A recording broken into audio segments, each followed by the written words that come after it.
اعوذ باللہ من الشیطان الرجیم بسم اللہ الرحمن الرحیم الحمد للہ رب العالمین والصلاة والسلام علی محمد وآلہ الطاہرین سیما بقیت اللہ اللہم اجل ولیک الفرج اما بعد فقال رسول اللہ صلی اللہ علیہ وآلہ وسلم افضل اعمال امتی انتظار الفرج۔ صلوات پڑھیں بر محمد و آل محمد صلی اللہ علیہ وسلم۔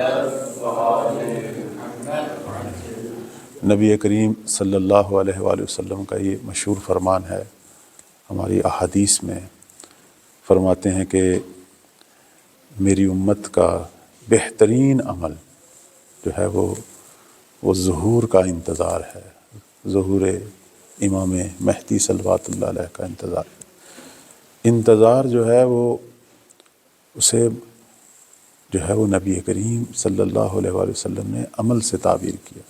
عام طور پر ہم انتظار کو ایک حالت سمجھتے ہیں، حالت بھی ہے، انسان جب کسی کا منتظر ہوتا ہے تو چشم بے راہ ہوتا ہے، لیکن اعمال کا ایک مجموعہ ہے انتظار۔ ہم جب کسی عام سے مہمان کا انتظار کرتے ہیں تو اس کے لیے کتنے ہی کام کرتے ہیں، اس کے استقبال کے لیے، اس کی پذیرائی کے لیے، اور اگر مہمان کا مقام بلند ہو تو اور لوگوں کو بھی شریک کرتے ہیں، اور لوگوں کو بھی اطلاع دیتے ہیں۔ تو اگر کائنات کا سب سے بڑا ولی آ رہا ہو اور ہم اس کا انتظار کر رہے ہوں تو یقیناً بہت زیادہ کام کرنا چاہیے۔ اس لیے کہتے ہیں کہ انتظار جو ہے وہ ایک مومن کے فردی اور اجتماعی اعمال کا مجموعہ ہے، کہ جس میں وہ صرف خود تیار نہیں ہوتا بلکہ بہت سارے لوگوں کو تیار کرنے کی کوشش کرتا ہے۔ اس لیے ہم جو ہیں وہ بلکہ ہمارے جو علماء ہیں وہ جو مہدویت پہ کام کر رہے ہیں وہ کہتے ہیں کہ مہدویت تشیع کے اندر ایک مکتب ہے۔ لازمی نہیں ہے کہ ہر شیعہ جو ہے وہ مہدوی ہو، چونکہ بہت سارے شیعہ تو ہیں لیکن اپنے زمانے کے امام سے غافل ہیں۔ تو شیعوں کے اندر ایک نیا مکتب ہے، بلکہ حقیقی جو شیعہ ہیں وہ یہی ہیں، چونکہ امت جو ہے وہ اپنے زمانے کے امام سے منسوب ہوتی ہے اور اپنے زمانے کے امام کی معرفت حاصل کرتی ہے اور اپنے تمام امور میں اس سے متصل ہوتی ہے۔ اصل امت وہی ہے، ورنہ بہت سارے لوگ نام لیتے ہیں کہ ہم شیعہ ہیں، ہم مہدوی ہیں، ہم بھی مولا کا انتظار کر رہے ہیں، لیکن سوال یہ ہے کہ آیا واقعاً ہم شیعہ ہیں؟ شیعہ کا مطلب یہ ہے کہ وہ 12 اماموں پر ایمان رکھتا ہو۔ آیا جس طرح ہمارا ایمان پہلے امام پر ہے اسی طرح 12ویں پر بھی ہے؟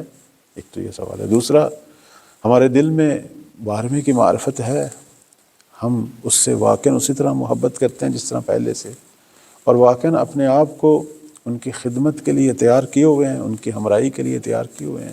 وہ غائب ہیں تو ان کے ظہور کے لیے کوشش کر رہے ہیں۔ کون سا کام کر رہے ہیں کہ جس سے ہم کہیں کہ یہ ہم اپنے مولا کے لیے کر رہے ہیں؟ تو احادیث کے اندر زمانہ غیبت میں اہل انتظار کو بہت ہی اہمیت کے ساتھ بیان کیا گیا، چونکہ اہل انتظار یہ وہ ملت ہے کہ جو امام زمان علیہ السلام کے ظہور کا باعث بنے گی، اور یہ کوئی عام لوگ نہیں ہیں۔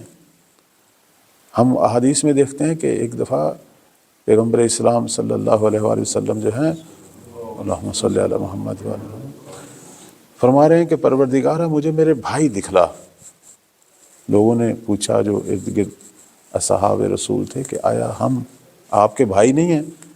فرمایا انتم اصحابی، آپ میرے جو ہیں وہ اصحاب ہیں لیکن میرے بھائی نہیں ہیں۔ این اخوانی،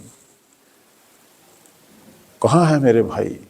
پھر فرمایا میرے بھائی وہ ہیں کہ جو میری امت کے آخری دور میں ظاہر ہوں گے، آخر زمان۔ یہ جو زمانہ جس میں ہم ہیں اسے کہتے ہیں آخر زمان، یعنی وہ دور جو حضرت آدم سے شروع ہوا ہے اب وہ اپنے آخری مراحل پہ ہے، چونکہ امام زمان علیہ السلام کے آنے کے بعد ایک نیا دور شروع ہوگا۔ اسے کہتے ہیں کہ وہ اصل الہی دور، جس میں واقعاً انسان نظر آئیں گے، جس میں انسانی اوصاف برجستہ طور پر نظر آئیں گے، وہ عصر ظہور سے شروع ہوگا۔ اب جو ہے وہ تو حیوانیت ہے، بیشتر گناہ ہے، شیاطین، ان کا غلبہ ہے، یہ ختم ہو جائے گا۔ خود شیطان اور اس کا لشکر بھی امام زمان علیہ السلام کے ظہور کے وقت ختم ہو جائے گا۔ امام جس طرح باقی دنیا کے سب ظالموں کو ختم کریں گے، خود سب سے بڑا ظالم جو حضرت آدم کے زمانے سے چلا آ رہا ہے، ابلیس اور اس کا وہ لشکر، یہ بھی ختم ہو جائے گا۔ کیونکہ ابلیس نے جب اللہ تعالیٰ کی نافرمانی کی اور خدا نے اپنی بارگاہ سے اسے نکالا تو اس نے قیامت تک مہلت مانگی، لیکن قرآن مجید کیا کہہ رہا ہے کہ اللہ نے اسے وقت معلوم تک مہلت دی۔ وہ جو آیات ہیں جس میں شیطان مہلت مانگ رہا ہے، تو وقت معلوم سے مراد ہماری احادیث کیا کہتی ہیں؟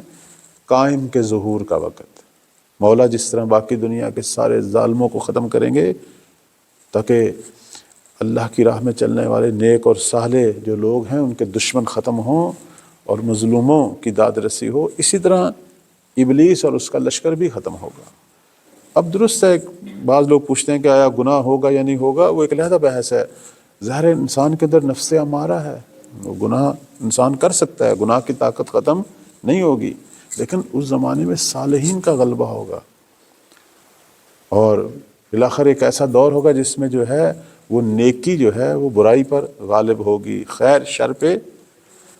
تو ہم جس دور میں ہیں یہ آخر الزمان کا دور ہے، اور یہ وہ دور ہے کہ جس کی حسرت ہمارے ائمہ علیہ السلام کے اصحاب کے دلوں میں تھی۔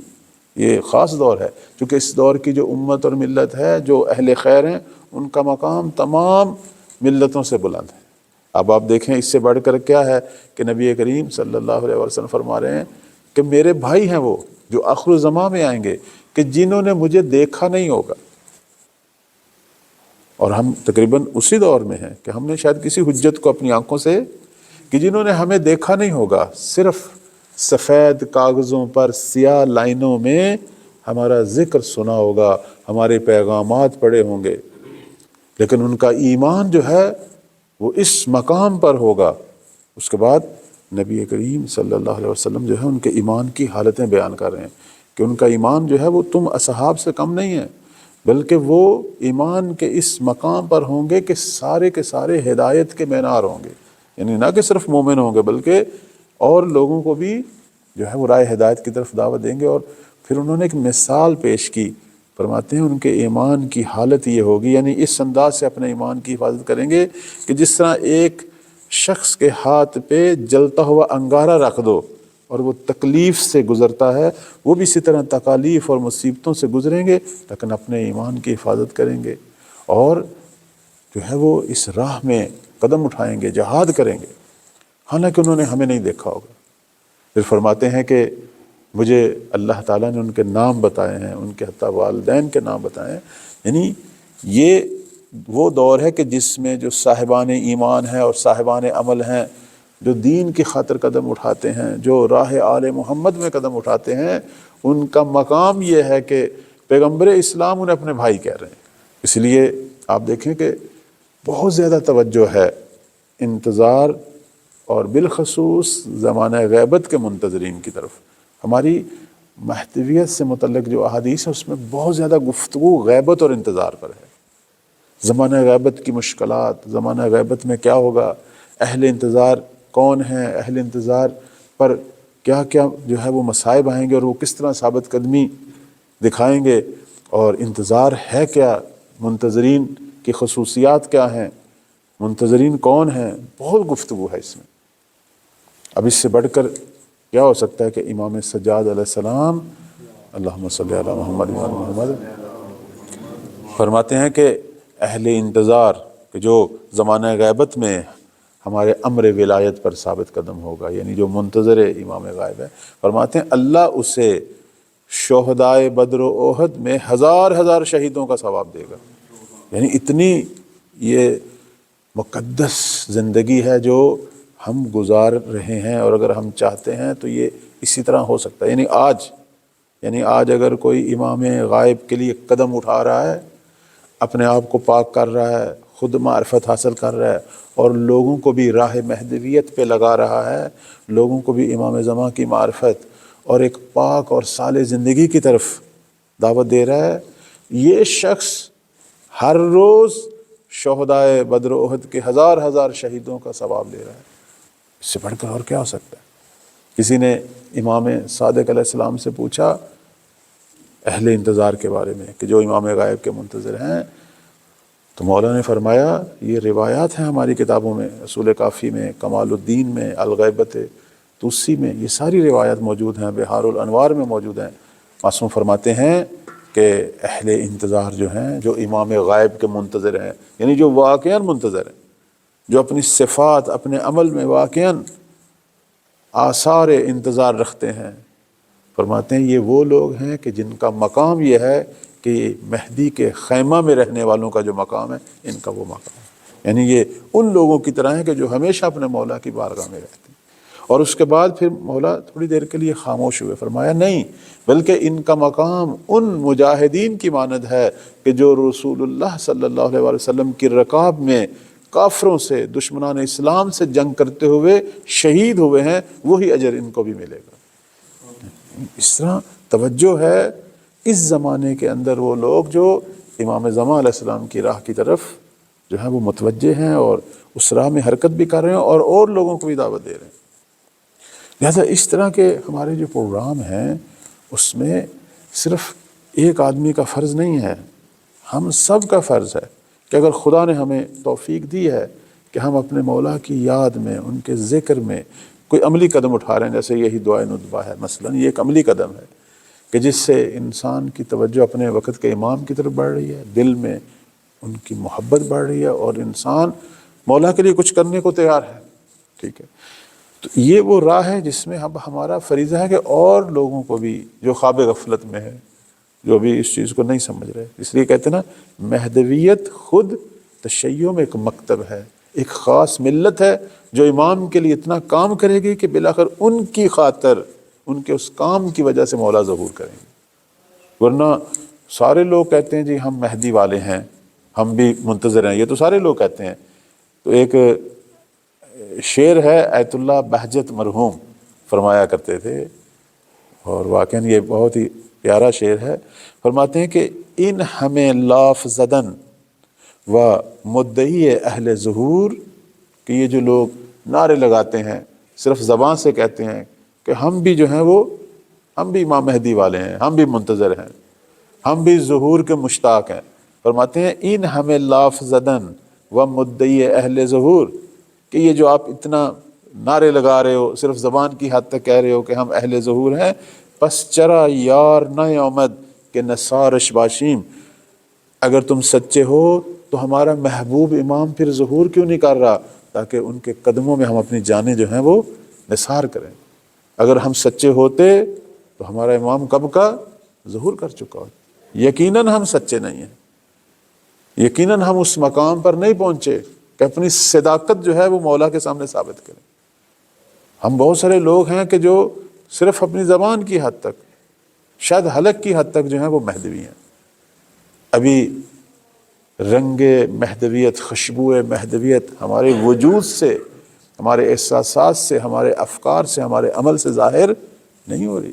منتظر جو ہے وہ خاص صفات اور اعمال کے ایک مجموعے کا نام ہے منتظر۔ منتظر کی خصوصیات ہیں، مثلا ایک اہم ترین جو خصوصیت ہے جس کی طرف میں صرف اشارہ کروں گا کہ اہل انتظار اہل یقین ہے، اہل شک نہیں ہے۔ وہ یہ نہیں سوچتے کہ کیوں مولا نہیں آ رہے، ان کا سوال یہ نہیں، بلکہ وہ اپنے عمل سے مولا کے ظہور کو مجسم کر رہے ہیں۔ یعنی وہ کون ہیں کہ جن کے بارے میں ہمارے پانچویں مولا امام محمد باقر علیہ السلام فرماتے ہیں کہ وہ لوگ کہ جو اہل انتظار ہیں، اہل معرفت ہیں، ان کی جو نشانی انہوں نے بیان کی وہ کیا ہے؟ فرماتے ہیں کہ من مات وہو عارف لامامہ، کہ جو شخص اس عالم دنیا سے جائے کہ زمانے کے امام کی معرفت رکھتا ہو، فرماتے ہیں کہ لم یضرہ تقدم ھذا الامر او تاخر، پھر اس کے لیے کوئی فرق نہیں پڑتا کہ ظہور پہلے ہو یا بعد میں، چونکہ اہل انتظار اہل معرفت ہیں اور اہل معرفت اہل یقین۔ اور پھر اس کے بعد فرماتے ہیں کہ جو شخص اس عالم میں دنیا سے جائے کہ وہ زمانے کے امام کی معرفت رکھتا ہو، فرماتے ہیں کہ وہ ایسا ہی ہے کہ جیسے وہ اپنے زمانے کے امام کے خیمہ میں ہو، کمن کانا ہوا فی فستات ہی، اس شخص کی مانند ہے کہ جو قائم کے خیمہ میں۔ اب آپ خود احساس کریں کہ جو امام کے خیمہ میں ان کے ساتھ رہ رہا ہو وہ کیسا ہوگا اپنے عمل میں، اپنی صفات میں۔ یہ جو میں نے عرض کیا کہ اہل انتظار، اہل یقین ہے، یہ لفظ معرفت سے، چونکہ ہمارا سب سے اہم ترین وظیفہ، بلکہ منتظرین کا سب سے پہلا وظیفہ کیا ہے کہ وہ زمانے کے امام کی معرفت پیدا کریں، اور معرفت وہی یقین ہے، ایک علم ہے، ایک معرفت ہے۔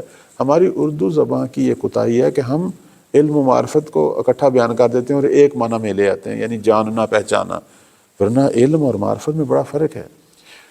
ہر عالم جو ہے وہ لازمی نہیں ہے کہ وہ عارف بھی ہو، لیکن ہر عارف عالم ہوتا ہے، کیونکہ معرفت سے پہلے کچھ نہ کچھ آگاہی ہوتی ہے، کچھ نہ کچھ علم ہوتا ہے۔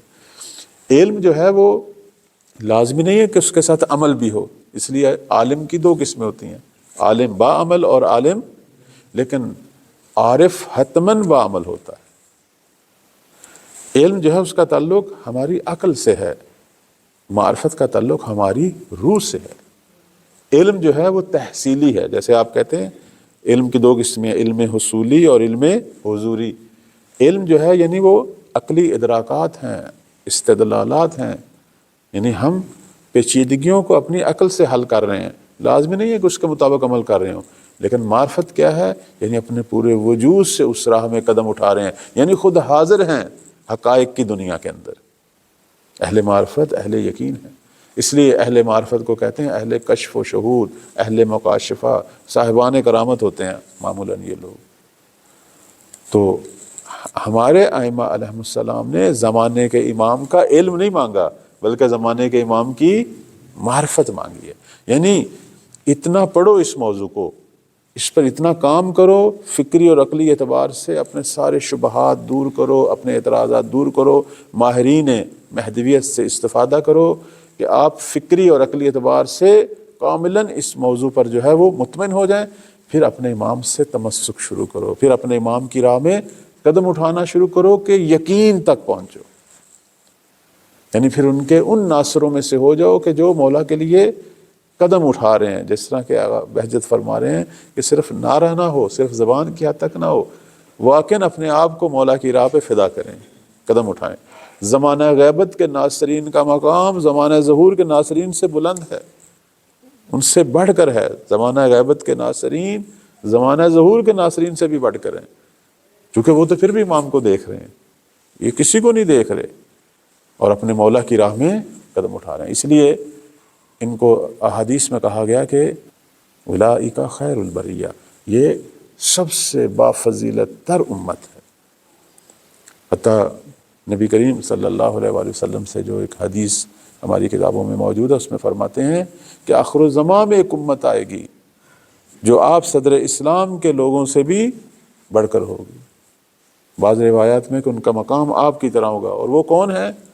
فرماتے ہیں کہ جو آخر الزمان میں امر بالمعروف کریں گے، نہی عن المنکر کریں گے، اہل فتنہ و فساد سے جنگ کریں گے۔ اب یہ ساری صفات منتظر کی ہیں، تو انتظار ایک مکتب ہے، انتظار ایک راہ ہے جس کا آغاز معرفت سے ہوتا ہے۔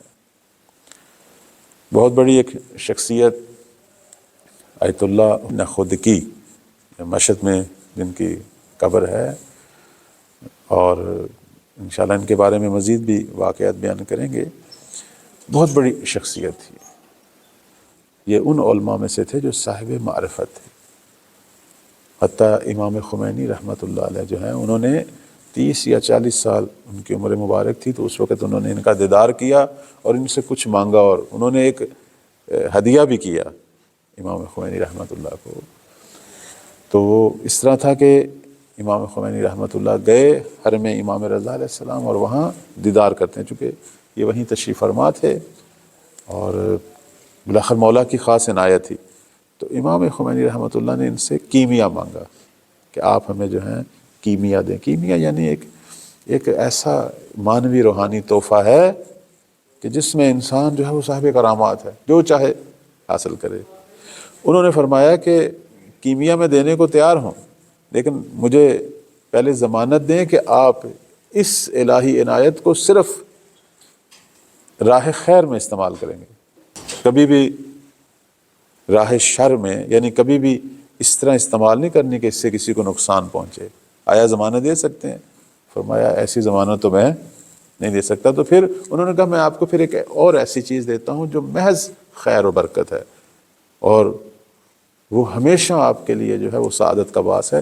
تو انہوں نے 5 جو ہے وہ نقطے بیان کیے۔ انہوں نے ایک خوبصورت سا دستور العمل دیا، ایک ریاضت کا طریقہ دیا کہ ہر نماز کے بعد وہ 5 عمل ہیں۔ پہلا عمل کیا ہے کہ آپ نماز کے بعد آیت الکرسی کی تلاوت کریں۔ کہاں تک؟ هو العلی العظیم تک۔ اس کے بعد تسبیحات حضرت فاطمہ زہرا سلام اللہ علیہا۔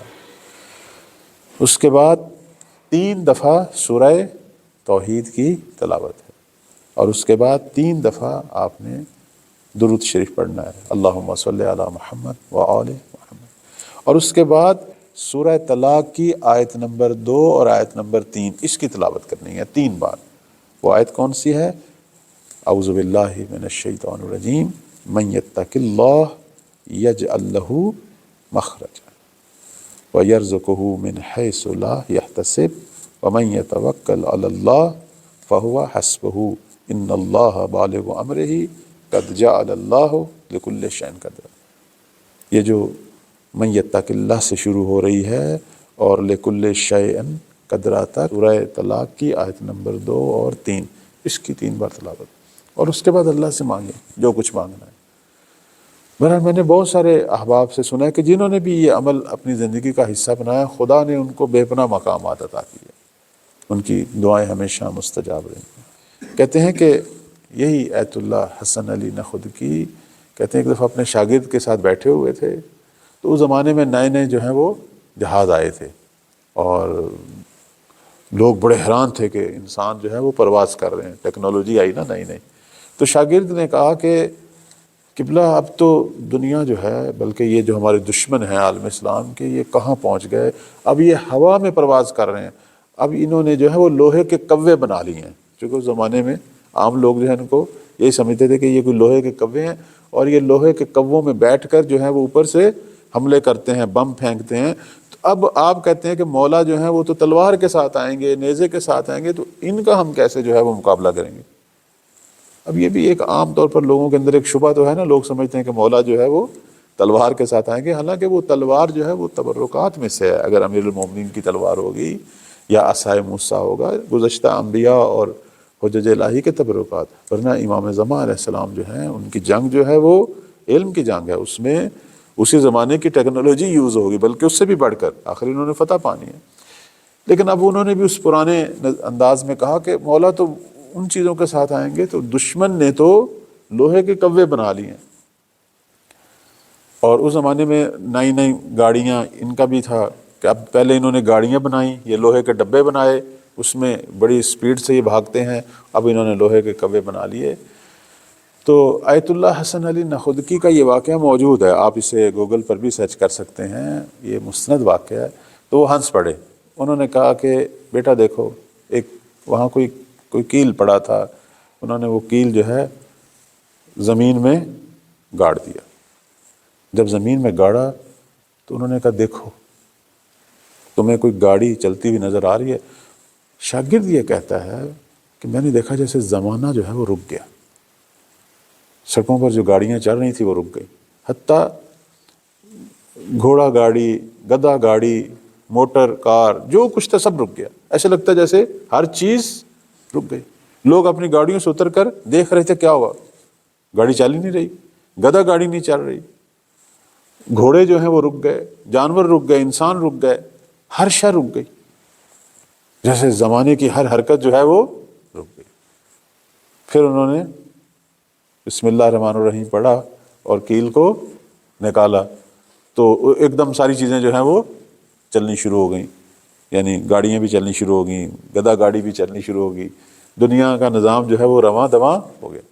انہوں نے کہا کہ میں امام مہدی کے ناصروں کا غلام ہوں، بلکہ ان کے غلاموں کا غلام، ان کے نوکروں کا نوکر، لیکن اللہ کی مجھ پر یہ عنایت ہے کہ میں چاہوں تو اسی وقت اپنے ارد گرد ہر قسم کی حرکت کو روک سکتا ہوں، میرے پاس اتنی پاور ہے۔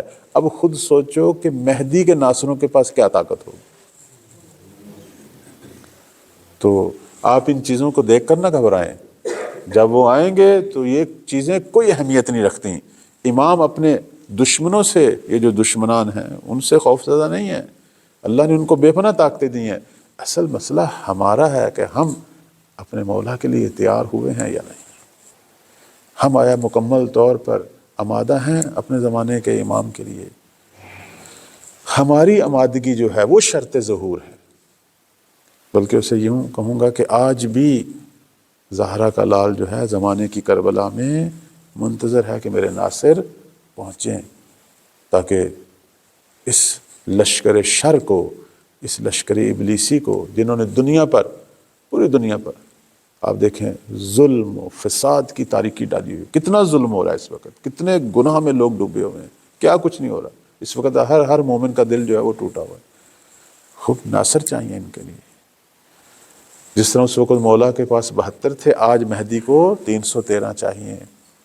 پوری دنیا کو اپنے اختیار میں لینا ہے، پوری دنیا کا نظام ٹھیک کرنا ہے، یار و مددگار چاہیے۔ تو اللہ تعالی ہم سب کو توفیق دے کہ ہم ان لوگوں میں سے قرار پائیں جو امام زمان کا انتظار ختم کرنے والے ہیں، مولا کی خدمت گزار ملت، خدمت گزار ناصروں میں سے قرار پائیں۔